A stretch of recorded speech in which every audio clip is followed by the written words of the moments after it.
Hello, today I'm going to work on my glutes inside leg on the reformer. I have a block here that I can use for under my head. And just to make it easier for you to see me, I'm going to let this strap fall and I'm going to take this shoulder block out. But if I was doing this without videotaping it, I would keep the shoulder block in. Okay, I'm just taking the shoulder block out so you can see more of my body. I'm just going to set this off to the side and I'll try my best not to fly off the reformer. Now I have I'm going to put one red spring on the reformer for now, okay? So I'm going to lie on my side, and I want my lower leg to be pretty equal with the frame of the carriage.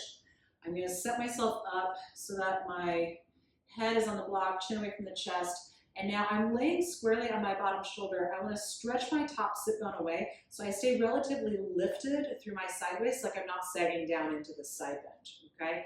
So I can put my hand here on my hip to feel that. I stretch my top sit bone, down to the bottom of the reformer, and then I'm going to put my top leg at the corner of the reformer here up on the foot bar. And now in this position, you can exhale and press out.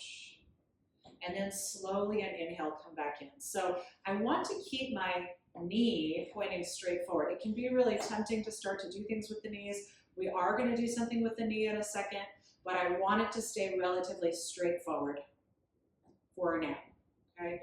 As I press, I feel the glute and the hamstring firm, and then as I come back in, I feel that elongate. And now in this position, I can keep my leg where it is, press out.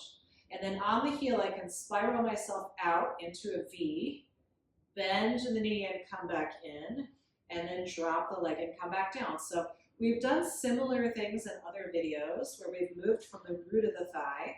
I want my pelvis to stay pretty stable, and I'm still stretching my top sit bone away. So I'm not letting my side waist drop. And now I'm just going to reverse that. I'm going to press out, spiral open, bend, and then drop the knee back down to parallel. So again, we're just working on moving from the root of the thigh. We do have some rotation in the knees when the knee is bent. I'm being mindful to move from the thigh and not just the knee joint. So I can have my hand here to help me. And that's our exercise for today. I'll do one on the other side just so you can quickly see from the back what it would look like. So I'm just going to turn. I'm not going to take the shoulder block out. I'm going to leave it where it is. So I line myself up so I'm squarely laying on the bottom shoulder. I have my top hip stacked on top of the bottom hip. I'm going to bring my lower leg in line with the carriage. And now do you see I'm not tucking under. I'm flaring the sits bones out. I'm going to put my heel kind of on the front edge of the reformer, and then I exhale, press away, and inhale, come back. So keeping that sits bones broad, top sit bone, again, I'm not sagging down, I'm stretching the top sit bone away. I do a couple press outs. I can start to do the movement of the rotation of the thigh. So coming in and up in a straight position, spiraling out, and opening the carriage of the reformer, dropping back down to parallel, and then bending the knee and the hip to come back in.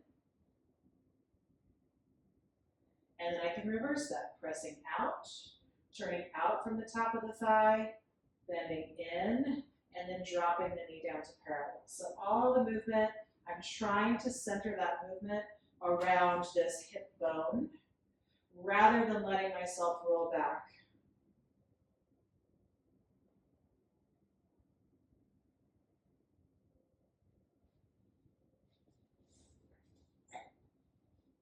And that's the exercise.